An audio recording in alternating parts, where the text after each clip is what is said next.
Good morning, Facebook, YouTube, and Twitter. This is Rich again, back for your first video blog of the day for Saturday, June 20th, 2015, around 7:55 in the morning, Billerica, Massachusetts. Nice and sunny day out today. Highs around 70, going to be nice and dry, a little cool this morning. Some news to report. Boston Red Sox beat Kansas City Royals by a score of 7-3, two straight wins by the Boston Red Sox. And it's Happy International Surfing Day, so hang tan, you're going out surfing today. That's about it on the news. My next subject is the 2000 review of the WWE King of the Ring pay-per-view from Boston, Massachusetts at the TD Garden. This was a annual King of the Ring tournament on pay-per-view. It had a match for the WWE Championship. It had Triple H and Vince McMahon and Shane McMahon, the Lee McMahon regime, facing off against The Rock and The Undertaker and Kane. And the winner of that match got the WWE title. It could have been Triple H was a champion, but he could have lost, and he didn't. And he could have lost and didn't get pinned. And also, this had a stacked King of the Ring lineup.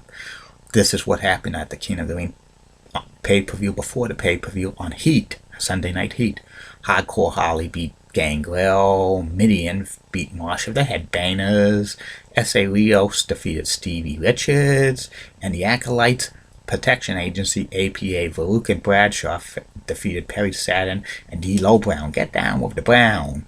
And this is what happened on the King of the Ring pay-per-view, called by Jim Ross and Jerry the King Lawler, the voices of the Attitude Era.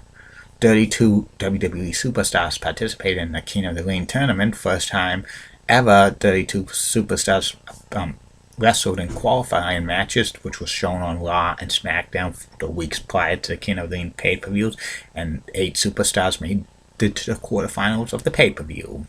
Here's the matches. First match, quarterfinal match, was Rikishi facing off against Chris Benoit, the Crippler, who existed, my friends, even though the WWE wants to erase him from history. And this was a back-and-forth match. Rikishi wins by disqualification. Chris Benoit hits him with a chair, and then Chris Benoit snaps, put the Crippler cross-face on Rikishi. The next match was Foul Venus, hello ladies, with Trish Stratus facing off against Eddie Guerrero. I lie, I cheat, I steal, Latino Heat with China Mamacita. And this was a competitive match. Both wrestlers were heels. But Eddie was kind of the de facto babyface in this match, and the ending had Trish Stratus and China interfering, stuff like that, and Eddie was going to try to attack Trish, but Val attacks Eddie and puts him in a fisherman suplex, also the perfect plus for the 1, 2, 3.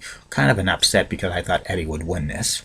The next match was Crash Holly facing off against Bull Buchanan in another quarterfinal match.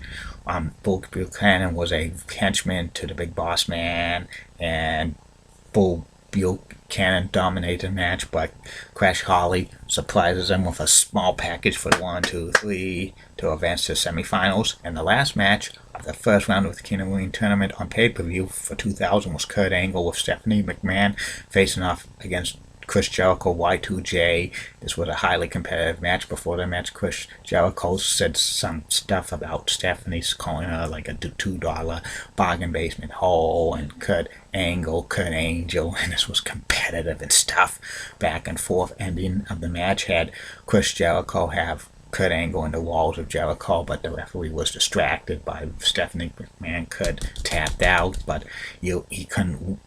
Chris couldn't win because the referee didn't see it, and Chris gets distracted. Stephanie tries to hit Chris with the belt, but Chris ducks and hits Kurt instead, and then Chris continues to go after Stephanie, but Kurt Angle does the Angle Slam on Chris Jericho for the 1, 2, 3, advances to the semifinals. The next match was a fatal 4-way elimination match for the WWE title, World title, Tag Team titles.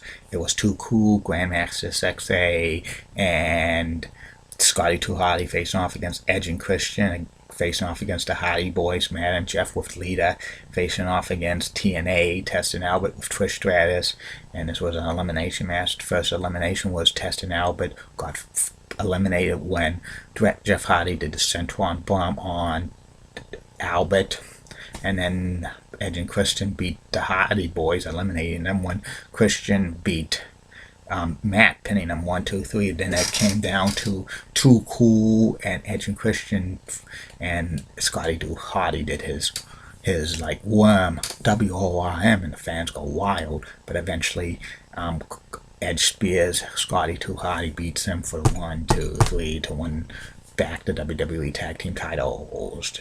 And then the next match was the semifinals of the King of the Ring tournament. It was Rikishi against Val Venus with Trish Stratus, and it was a decent match. Rikishi wins with the belly-to-belly suplex going into the finals. The King of the Ring, and the next second King of the Ring semifinal match was Kurt Angle facing off against Crash Holly. Kurt Angle dominated this match, and he beat Crash Holly with the Angle Slam for the 1, 2, 3 to advance to the finals of the King of the Ring tournament. And the next match was for the WWE Hardcore Championship. It was Pat Patterson facing off against Gerald Briscoe, two of Vince McMahon's stooges, which they had more on-air stooges on television during this time period because it would have been so funny. But I think they kept it to a minimum because they didn't want to have too many stooges for Vince McMahon, because eventually they would be feuding on each other and stuff like that. And Pat Patterson and Gerald Briscoe around this time were feuding over the Hardcore title, which was held by Crash Holly. Both of them won it a few times. When Gerald Briscoe was celebrating the week before on Raw, Pat Patterson hits him with like champagne, knocks him out 1, 2, 3 because they had the 24/7 Hardcore rule. Vince McMahon says both of his stooges were going to be in a Hardcore title match, but it was under evening gown rules. Both Gerald Briscoe and Pat Patterson wore evening gowns, and they looked ridiculously funny and silly in this and stuff.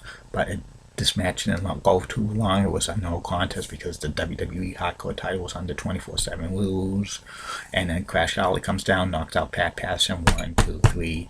Crash Holly regains the Hardcore title. And the next match was a dumpster match, handicap dumpster match between Road Dogg, X-Pac, and Tori, who were part of DX, against the Dudley Boys, Bubba Ray and Devon. Devon, get the tables! And this match was, the winner had to throw their opponents in the dumpster. And this was, very competitive and stuff. Tori hid under the dumpster so she couldn't get avoided by Bubba Ray and Devon, who wanted to throw her through the tables.